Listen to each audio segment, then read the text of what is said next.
What if the real test of your financial freedom isn't how much you make, but what happens when life knocks you flat and you can't earn, you can't make money? A few years ago, cancer slammed the brakes on my life, everything in my life. My business stopped, my income stopped, my speaking stopped, but my world didn't collapse because my money machine kept running. So in this episode, I'm going to show you how to build the same system through the 3 milestones that'll literally change everything so your money works for you when you can. You'll learn what each milestone is, why it matters, what to expect, what to do next, and whether you're starting from zero or halfway there, this is your roadmap to freedom. This is Building Your Money Machine, where we help you master your money, eliminate financial stress so you can live a life of choice. Because earning more doesn't make you free. A money machine does.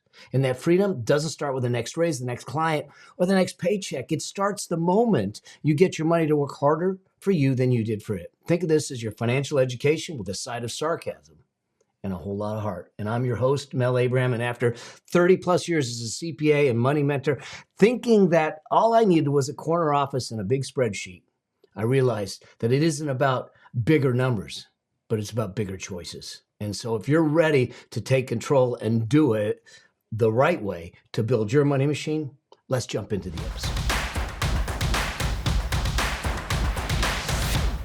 When life hits you with something like cancer, you find out real fast whether your money's working for you or you're still working for your money.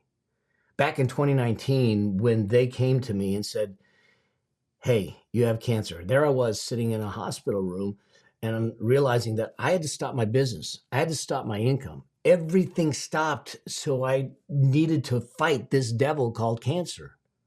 But my life didn't fall apart. Now, that's not luck. That's design.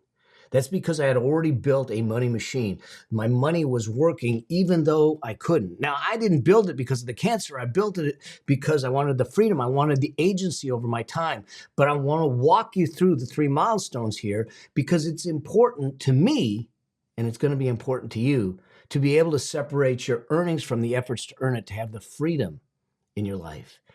And because one of the things that I think we have is this idea of this income trap that we don't realize. And the only time you can build your money machine starts now. It's not something that we can delay. I don't care where you are in your age, stage, or circumstances. I want to get you on the field and give you the pathway to make it happen. And this income trap is where we get indoctrinated into just earn. And early in my career, I was killing it as a CPA. I had big clients. I had big paychecks. I also had big stress. I thought that success was just getting more clients, working more hours, and keep going. And I was dead wrong. What I was doing is I was living on a gold-plated hamster wheel. And if I wasn't running on that hamster wheel, the income wasn't coming in. I mean, it looked good, it paid well, but it only worked if I was huffing and puffing and going at it. And the thing is that as soon as I stopped, the money stopped too. And that's the thing that starts to get you to start realizing that if I'm just driven by the paychecks and that's the only source of income, then where does the freedom come from? But they explain to you to go earn money and make money, good career, good job, good profession, good business. Just make money, as if that's going to give you the freedom. It won't unless you take this next step, and that is building the money machine. It's about having a system of using your paychecks, using your money to get it to work for you. And when we look at it, like I said before, is that the Federal Reserve look at it and say 57% of Americans that are making over $100,000 still living paycheck to paycheck. Meaning that it doesn't matter what your income is. You could still be living paycheck to paycheck. Income isn't the problem. The structure is. 2 people making the same money, one ends up trapped and one ends up free. And the difference is what they do with the money. One builds a money machine, the other didn't. Okay, so if you're telling yourself things like, once I make more, I'll start investing. Stop. I mean, I'm being very direct with you because you don't need more money to start. You just need to start so you can have more money, okay? That's the game, because think about this. This is how the money machine works. And this is something I talk about in my book called the wealth creation curve. There is a segment when you first start this wealth journey that I call the wealth flatline. It's this boring, hard, focused work where you sit back and feel like you aren't making any progress. But let's just look at the math. We'll use an example here. Assume that you're going to invest $10,000 a year at 8%. Okay, that's $833 a month at 8%. It's going to take you about 7.6 years to hit $100,000. And so you're going to go $100,000 now in 7.6 years. Then to get to $500,000, it's going to take you a total of 20 and a half years, 21 years or so. But then to get to $1 million, it takes 28 years total. So just another 7 years more. Here's the thing. What we think is that our wealth creation journey is linear, but it's not. It's exponential. It sounds long, sure, but time is actually your secret weapon. Time is the thing that drives everything. Compounding doesn't reward people who start later and smarter. It rewards people who start sooner and consistent. Now, whether you are sitting back saying, well, I wish I started earlier. Look, I wish I started earlier. Okay? We all wish we started earlier when we start to understand these things. But just because we didn't start earlier doesn't mean we shouldn't start today. Money loves momentum, not hesitation. That's the game we're playing. So I want to walk you through these 3 milestones and why they're important and what to focus on. And I want to get you on the field, if you're not on the field, playing the wealth creation game. Because wealth creation financial freedom is not a spectator sport. I need you on the field to play it. Now, if you're already on the field, let's make sure you're pointed in the right direction, doing the right thing. So milestone number 1, this is the hardest one, is to hit your first $100,000.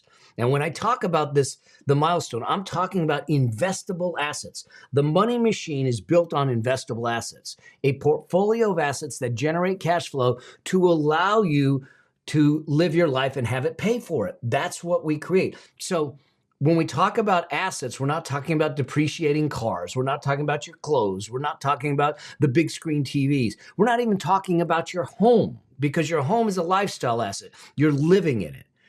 We're talking about assets like ETFs, index funds, rental properties, bonds, crypto, all those things that actually can generate cash flow and pay for your lifestyle, just like it did when I got diagnosed with a cancer and stopped everything. But the $100,000 mark, that first milestone, is the hardest. And it's the hardest because, first things first, you haven't done it before, okay? It's something that you're having to learn new skills. You're going to have to learn more financial literacy. You're going to have to understand the principles. You're going to have to build the habits and the behaviors. And like I said, the majority, 80% of your wealth creation is behavioral. It's habits and decisions. And if we haven't built the 100,000, we don't have the habits and decisions and behaviors in place. We need to build them. Well, that takes a bit. And so what ends up happening is it feels hard. You have to push at it hard, okay? And this is the place where you get to prove that you actually can build wealth, because it's through this process to hit this first milestone that you're showing the consistency, the discipline, and the understanding of what it takes to build this first 100,000. This is not about getting rich. This is about getting traction, okay? But here's the thing. This is where 90% of the people quit. Why? Because it feels slow, because it feels boring, because you don't feel like you're making progress. You save for I don't know, 5 years, you look at it and you go, I made $67. This guy, Mel Abraham, he's an idiot, okay? He's not, but you get that feeling. I felt that way because I'm not making progress, because you're in what I call the wealth flatline. Okay. And during that wealth flatline, you're learning things, you're growing things, but at the same time, you're compressing a spring. You're setting a foundation to build on. Bank of America found 63% of new investors stop before hitting the first $100,000. That's right before compounding really starts to kick in. This is the season. This part of it is the season of discipline, not dopamine. It's not about getting status. It's not about getting dopamine hits. Okay. Here's what you can expect when you do this. 10K, $10,000 a year at 8% is going to take you, like I said, about 7.6 years to hit that first $100,000. By the time you hit that first $100,000 at year 7.6, you will have $76,000 that you put in, meaning that you put the effort in and made the contributions, came from your pocket, and $24,000 came from growth. Some people will say, well, it's not worth it. But let's face it, if someone came to you and said, if you put $76,000 down and I'm going to give you $24,000 for free, how can you say it's not worth it? The truth is you're building a foundation, not a fortune yet. But we have to get in the game. But you see that this feels like a lot of hard work to not get the same level of reward that you would like. But this changes dramatically. So here's what I want you to do if you're in this phase and you haven't hit that first milestone. The first thing to do is number one, automate it. Remove the emotion, remove the friction, remove all of that from the equation. That means that you're going to automate the savings. You're going to automate the investing automatically. Out of sight, out of mind. You don't have to think about it. It's going to happen every week, every month, every 2 weeks. Every time money comes in, every time you get paid, it is automatically going to be put away without your efforts, without your thinking. Okay. That means you're going to have to set up a brokerage account. That means you're going to have to set up your 401k, whichever accounts you want to put them in. And what I would tell you to do is to go through the wealth priority ladder in chapter 12 of my book. It will tell you the pecking order, exactly what to do with each dollar as it's coming in. Okay. And follow that. The second thing I want you to do at this stage is to kill toxic, destructive debt. Okay. You can't compound wealth while you're compounding interest for the banks, for the credit card companies. Now, what's destructive debt?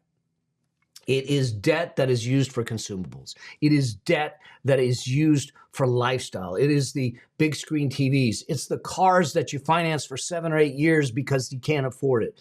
Here's the deal. If the joy that you get and the use you get out of it is less than the payment plan it takes to pay for it, you can't afford it. And I'm not talking about mortgages on rental properties or mortgages on homes. I'm talking about lifestyle consumer debt that is for consumables. That means we're living beyond our means. So at this stage, if you have credit card balances that you're carrying or anything that is destructive like that, I want you on a debt payment plan. Get on a debt payment plan so we can get rid of it and make sure that you're not going deeper in debt each and every month. Okay. Number 3, I want you to build your emergency fund. Now, your emergency fund at the beginning is 3 to 6 months. That's the classic thing, is that we take 3 to 6 months of your expenses, your survival expenses, and you put it in a high yield savings account. So this is your focus. This is not to build wealth. This is to protect wealth. And then the fourth thing here is focus on how can I increase my income capacity? In other words, don't just earn. Upgrade your value. Upgrade your worth so you can feed the machine faster. The bigger the shovel of income you have to throw at wealth creation, the faster you can accelerate your path to doing it. And this is time to skill up, learn new things, do new things, take on new things so you can increase your income capacity to do that. Okay. The first $100,000, this threshold, this milestone, it's not going to make you rich, but it's going to make you dangerous, okay? Because now you've proven to yourself it's possible. Now you've developed the habits. Now you know what it takes. And now if we just continue consistency and consistently all the way, you'll hit the next milestone. Every month you hesitate is another month your future self loses compounding power. Start today, even if it's $100, even if it's $50, even if it's $10. Just start, get on the field, because sooner or later, you'll find yourself at milestone number 2. Now, milestone number 2, that's the $500,000 mark, $500,000. This is what I call the momentum stage, okay? This matters because this is the moment the tipping point where you've passed through the wealth flatline typically, and it's the moment where your money starts to work harder than you do. Okay, think about this: $500,000 at 8% will earn you $40,000 a year without lifting a finger. That's 4 times the amount you're contributing. If you're putting $10,000 in a year, but the portfolio itself, the machine itself produces 40,000, that's 400%. That's 4 times more. Okay. Here's the interesting thing. This is really a powerful place because now the income that's generated from the machine and reinvested is going to grow faster and faster and faster. Now, if our goal is $1 million, it may seem on the surface that you're halfway to that goal of $1 million because you just hit the $500,000 mark. But when you look at how much time it takes, remember we said 7.6 years to hit the first 100,000 and about 20 and a half years to hit $500,000. Okay. But it only takes 7.5 years to hit the million. So what happens is that when you hit this $500,000 mark, you're actually 80% of the way there in terms of time to get to the $1 million mark. Okay. That's because the slope of the curve is accelerating. Okay. Fidelity looked at this and they found that investors stayed invested during downturns literally outperformed those that reacted by 3 to 5%. The issue is this: you stay long-term invested. It's going to go up and down, but we continue to invest through the downturns and the upturns, you will perform better. And the data has shown it. The key is this: translation, don't flinch. It's going to happen. Here's what to expect in this stage as you hit this milestone. Momentum feels exciting and dangerous. This is where people start to spend like they're rich and they forget what got them there. The things that we want to watch out for are overconfidence, cockiness. You know, the market's going up, I'm making a lot of money. Oh, it's never going to end. Be careful, okay? Be careful about lifestyle creep. This is the kind of time where all of a sudden we start to expand our lifestyle beyond where we might be safe. Now, I'm not saying not to expand your lifestyle. I'm saying to be deliberate, intentional, and make sure that is in the places that truly give you joy, that it's in alignment with your values.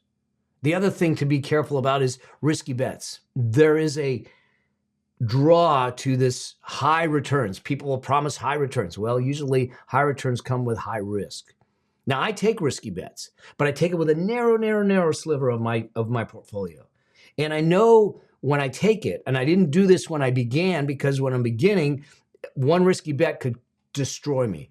But now I take a risky bet, and I know that if it goes to zero, which it can, it'll piss me off.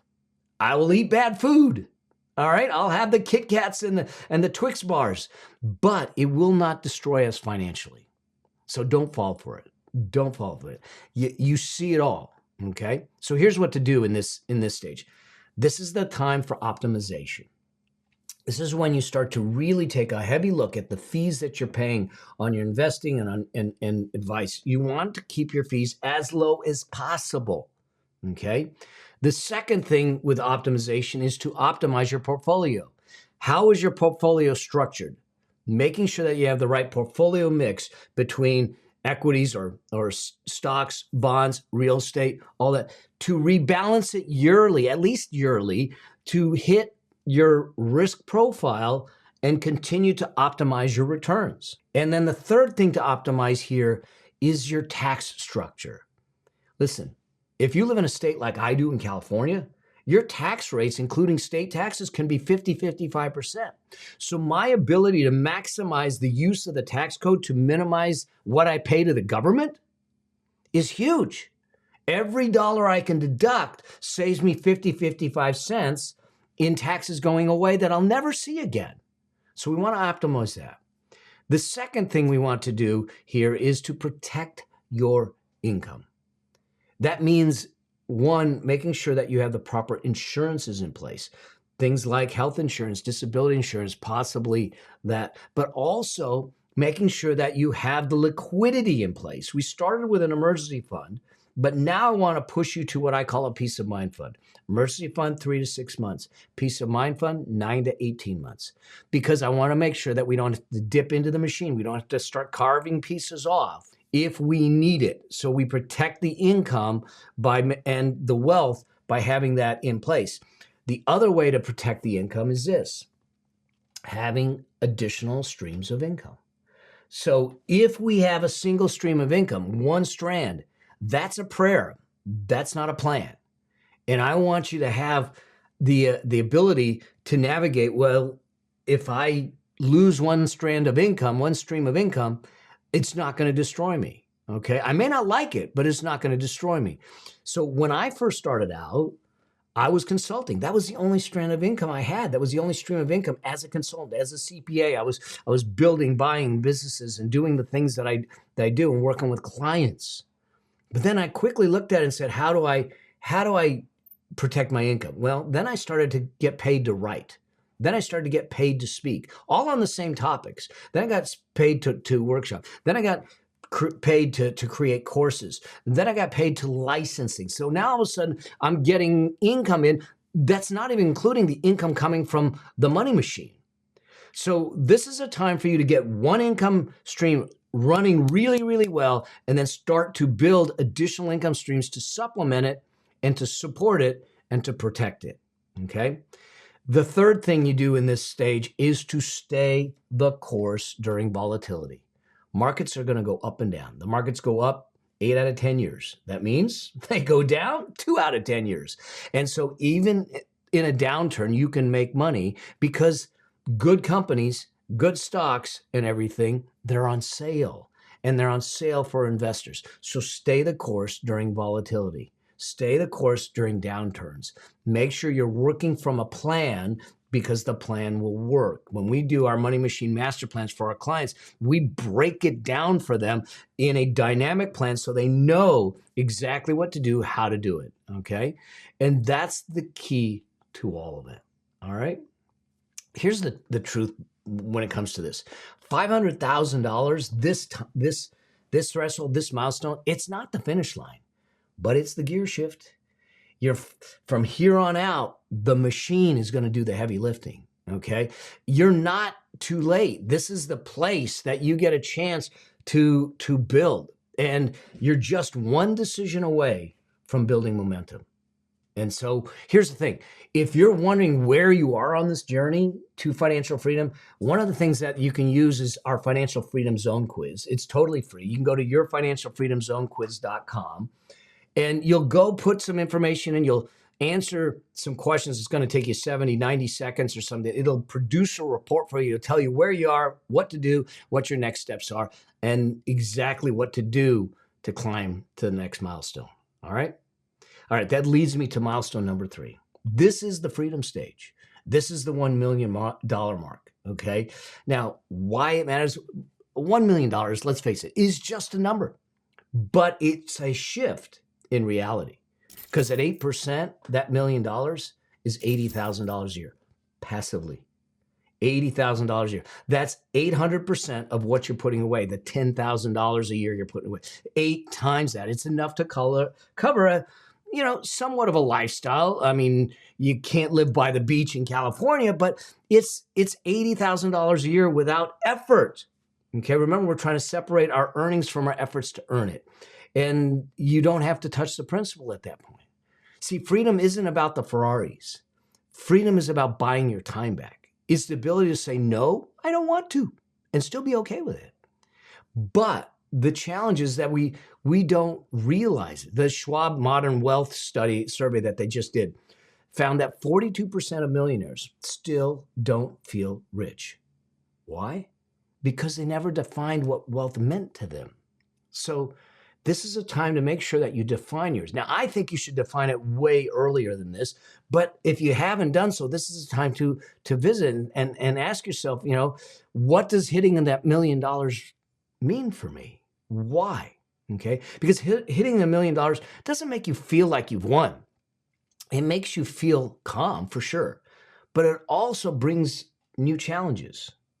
And that new challenge is, okay, now what? The freedom without purpose that you're creating feels empty. It's why people that maybe retire and they don't have purpose now, they struggle. And you find that they go back to work. That's why we need clarity and not just cash. We need clarity with cash, with purpose. So what do you do here? What do you do here? I think you clarify your why. That's first things first. Okay. Number one is you clarify your why. What's the money for? And it's not to sit in the bank account. And it's probably not to collect a bunch of toys. Okay. Because that'll get old too. The second thing is to simplify, consolidate, automate, and declutter your finances. As you start to grow, the tendency is that complications will find you. Complexity will find you, okay? And so there'll be exotic investments, all that.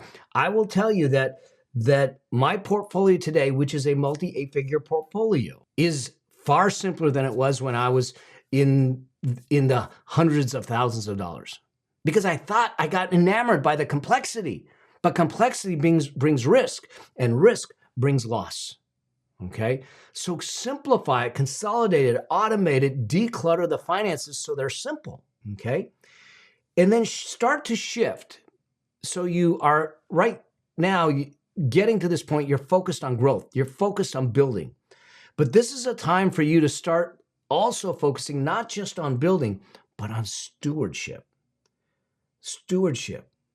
How am I going to steward these assets? That means that I'm mentoring others. That means I'm creating impact. That means I'm building something that outlives me. Okay? And if you've got kids and heirs that might get it, remember I say skill sets before assets. They need to prove their ability to steward the money machine, or they don't get it. Okay? It needs to go towards a good cause. The fourth thing here is to protect the base.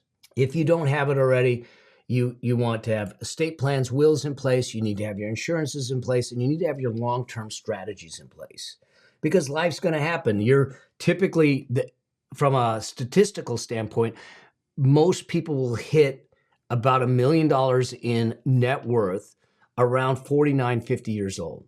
Okay. That means that we have to start looking at what's happening down the road, retirement and things like that. Okay. Because this is the time that all of a sudden things will just rocket and we don't realize it. Because when your money's working harder than you do, you've won the right to stop chasing and start choosing.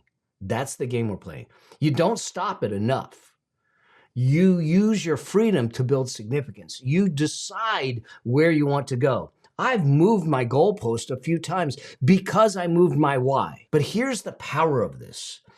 It takes approximately 27, 28 years to hit that first million at $10,000 a year at 8%, okay?